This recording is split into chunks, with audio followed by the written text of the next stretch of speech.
Hi, and welcome to another episode of Cracking the Box. Today we have a new manufacturer. I don't believe we've done an armor release for them before, but Kinetic model kits. If you're not familiar with them, they make a lot of aircraft models.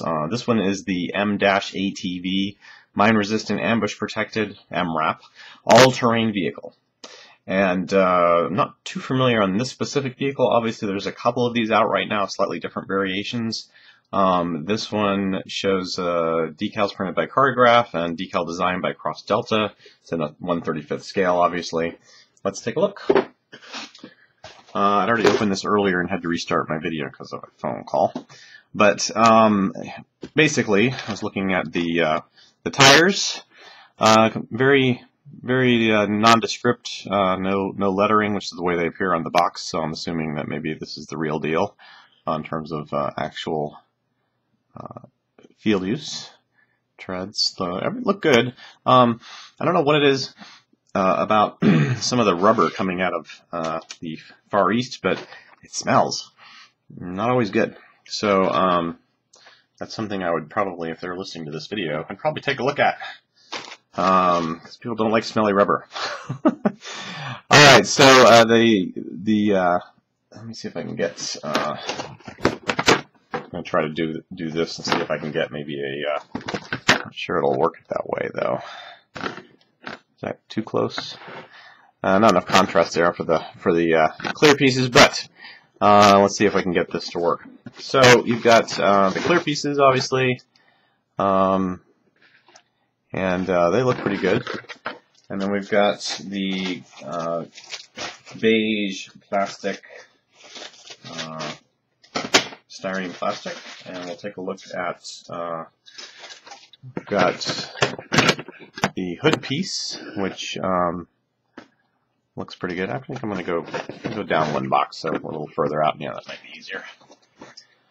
And very thick plastic piece, very nice. It almost feels like it should be made from resin or something, you know, that it's so thick. But very well done. Got a lot of detail here in the front. Let's see if I can get that to zoom in. Got it. And let me take a look at this. This is H on the scale here, or on the lettering process, I should say. And got some of the doors and windshield or turret pieces here, and I believe some of the turrets is what we're dealing with. There's one of the weapons. You can get that, zoom in there. And here is one of two for suspension, road wheels, things like that.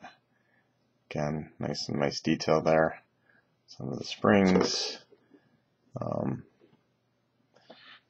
There's two of those sheets. And rubber. I forgot to show this one on the rubber too. This is part of the rubber fret. And I'm not sure what these pieces are, but these are probably mud flaps and some rings here for probably some of the suspension pieces for the wheels. Brake lines, maybe, I'm guessing, or hoses. And this is the other piece of that package I opened. So, looking pretty good. Alright, put that one up there while I open this other one, which looks to be some of the weapon systems, gas cans, various things like that. And again, I'll just kind of shift this forward. You take a look at. These aren't meant to be extremely detailed, these video previews, but hopefully we can glean something from these videos. And again, if you have suggestions for how to either improve them, or you like something I'm doing and you want to give me that heads up as well, then please do. Probably making a lot of modifications to these over time, and I think that obviously as the technology improves, we'll be able to do more with them. And I'm thinking maybe my lighting. I'm starting to lose my lighting because it's getting a little late here. So, but it's a nice dash piece there with lots of detail, so I can give you a closer look on that.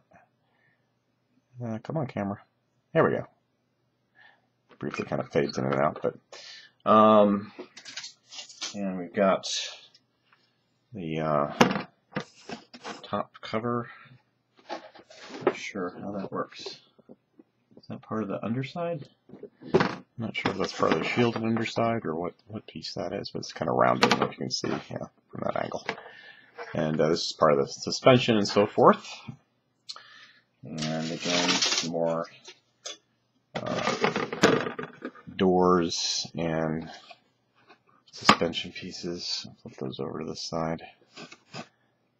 Hold on real quick. Close it up. Ah, too much light. And again, I apologize for the sometimes crudeness of these videos in terms of seems like, oh, why didn't he pause and do that? Well, I can't pause. This is one of those camera systems or softwares that essentially you either run it all in one run or you don't run it at all. There's no pause. This is an interesting detail piece here where my finger is pointing. Not sure if that's part of a wheel or transmission system. Not sure what that is. I don't see engine pieces here, so I'm guessing it must be wheel related. Maybe the spare.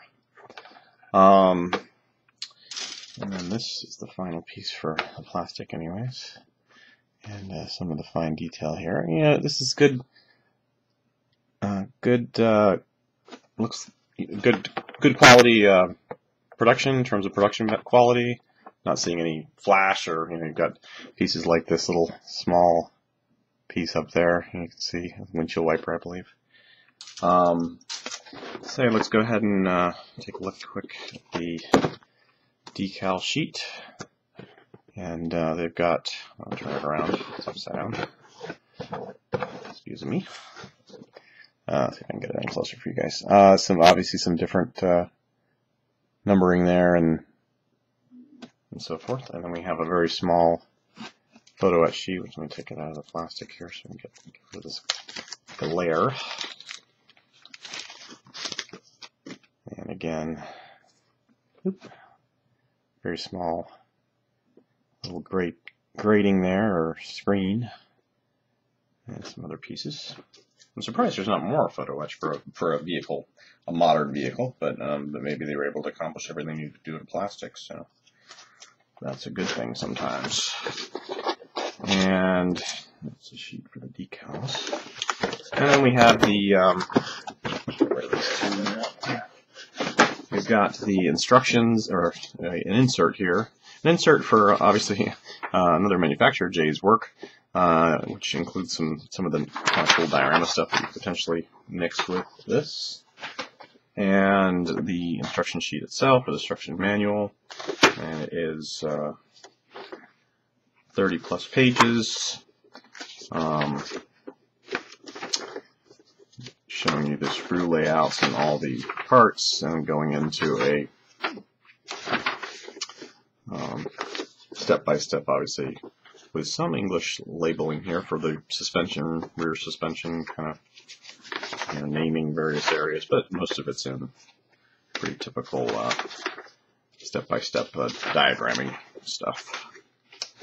And but there's 30 pages, so that's a good. Must kind of lay it out here pretty smoothly and in some detail for 30 pages. And then at the end here, they're giving you some decal marking positions, I believe. Sand yellow, U.S. vehicle, Afghanistan. Some of the Tamiya, GSI, Krios, and Vallejo color numberings, and then some reference photos, which is nice. And again, another ad for a Vallejo paint set for this type of vehicle, or that type of scenario. So I hope you enjoyed that quick preview view. Of course, we'll have a full review on this kit with more detailed text and photos available soon, so stay tuned for that. And thanks for Kinetic to send us this model, and we appreciate getting it. Hope you liked it.